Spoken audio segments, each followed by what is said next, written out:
বিশ্বের কি আর ঘুম আছে?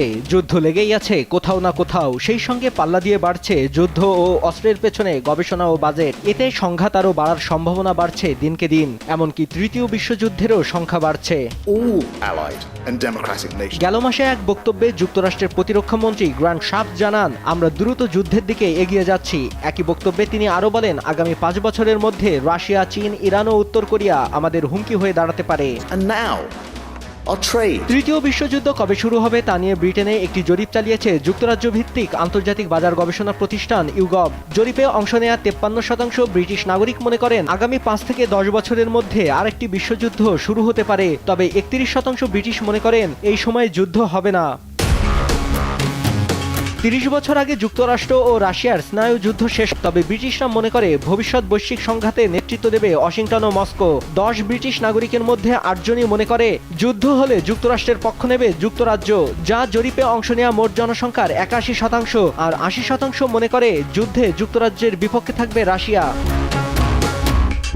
তবে অনেক আন্তর্জাতিক বিশেষজ্ঞ মনে করেন এখন এক ধরনের বিশ্বযুদ্ধ চলছে। বিবিসির এক প্রতিবেদনে জানানো হয়, বর্তমানে 40টি দেশ বিভিন্ন ধরনের যুদ্ধে লিপ্ত আছে। তার মধ্যে কোনো দেশ সরাসরি, কোনো দেশ ছায়াযুদ্ধ বা কোনো দেশে গৃহযুদ্ধ চলছে। বিবিসির তথ্যমতে ইথিওপিয়া, সিরিয়া, সোমালিয়া ও ইয়েমেনে আর্তনাদ করছে গৃহযুদ্ধের ক্যান্সার। তাইওয়ানের উপর বেড়েছে চীনের নজরদারি। হাইপারসোনিক মিসাইলের সফল পরীক্ষা চালিয়েছে বেইজিং। ভবিষ্যতের যুদ্ধ বলতে এতদিন যা ভেবেছেন কমবেশি প্রায় সবই তো চলে এসেছে। তৃতীয় বিশ্বযুদ্ধের সব আয়োজনও সম্পন্ন। এখন ফাঁকা গুলিটা কেউ ছুড়লেই শুরু হবে দৌড়। ইসরায়েল ফিলিস্তিন মধ্যপ্রাচ্য দ্বন্দ্ব চরম পর্যায়ে পৌঁছেছে। ইসরায়েল গাজায় একের পর এক হামলা চালিয়েছে। এতে নারী, শিশুসহ বহু বেসামরিক মানুষ হতাহত হয়েছে। এই ইস্যুতে মধ্যপ্রাচ্য আরও উত্তপ্ত হয়ে উঠেছে। এরই মধ্যে ইসরায়েল আরও অত্যাধুনিক অস্ত্র কেনা শুরু করেছে।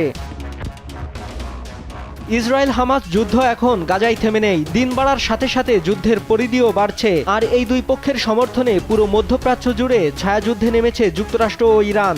এতে নতুন মাত্রা যোগ হয় হিজবুল্লাহ ও হুতিদের মতো ইরান সমর্থিত গোষ্ঠীগুলো জড়িয়ে পড়ায়। কিন্তু গেল কয়েক সপ্তাহে এই অঞ্চলে ইরান ও যুক্তরাষ্ট্রের কঠোর অবস্থান ছায়াযুদ্ধ থেকে সরাসরি যুদ্ধে জড়িয়ে পড়ার আশঙ্কা বাড়িয়ে দিয়েছে। পুরো আরব উপসাগরীয় অঞ্চল জুড়ে রয়েছে দেশ দুটির বিস্তৃত সামরিক জাল। এরই মধ্যে মার্কিনীদের ইরাক, সিরিয়ায় বিমান হামলা যেন আগুনে ঘি ঢালছে। এখন দেখার বিষয় ইরাক সমর্থিত গোষ্ঠীগুলো এর কি জবাব দেয়।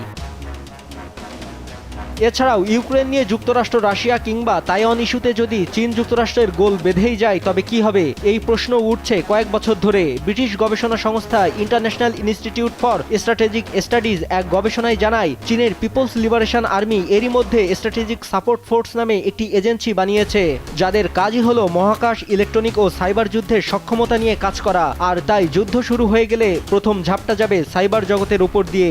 একে অন্যের তথ্য ও যোগাযোগের চোখ পর্দা আটকে দিতে চাইবে, নষ্ট করবে স্যাটেলাইট, কেটে দিবে সাগরতলের ডাটা কেবল। ঘটনা যে দেশেই ঘটুক, স্যাটেলাইট ও যোগাযোগ ব্যবস্থায় স্থবির হয়ে গেলে দেখা দেবে বড় মাপের আতঙ্ক। আর এই অবস্থায় যদি শব্দের চেয়ে 27 গুণ বেশি গতির একটি নিউক্লিয়ার ওয়ারহেড যুক্ত মিসাইল ধেয়ে আসতে থাকে, তাহলে কি হবে ভেবে দেখুন। শুধু চীন নয়, রাশিয়াও ঘোষণা দিয়েছে তারা জিরকন নামের একটি হাইপারসোনিক মিসাইল তৈরি করেছে, যা বিশ্বের যে কোনো ডিফেন্স সিস্টেমকে ফাঁকি দিতে পারবে। তবে যুক্তরাষ্ট্র এখনও এ সক্ষমতা অর্জন করতে পারেনি। ইউএস স্পেস ফোর্স স্বীকার করেছে, হাইপারসোনিক প্রোগ্রামে যুক্তরাষ্ট্র এখনও চীন, রাশিয়ার চেয়ে ঢের পিছিয়ে। নিউজ ডেস্ক, দেশ টিভি।